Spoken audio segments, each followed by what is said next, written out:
ស្នេហ៍ជីវិតពេលខ្លះនៅតែឆ្ងល់ដូចសួរទៅខ្យល់គ្មានអ្នកណាឆ្លើយបានដឹងត្រឹមពេលនេះមានមនុស្សពិសេសនៅក្បែរប្រាណប្រកែកមិនបានថានេះជារឿងនិស្ស័យជីវិតជារឿងពិបាកនឹងបកស្រាយដឹងត្រឹមរីករាយពេលយើងនៅក្បែរគ្នាព្រោះនៅក្នុងលោកនេះមានមនុស្សច្រើនណាស់ឥតកាំងនេះប៉ុន្តែក្តីស្នេហាគឺត្រូវការតែម្នាក់ប៉ុណ្ណោះ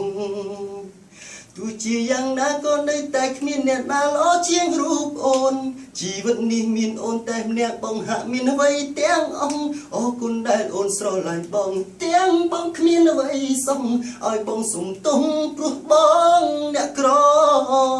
ទោះជាយ៉ាងណាក៏នៅតែគ្មានអ្នកណាល្អជាងសង្សារខ្ញុំ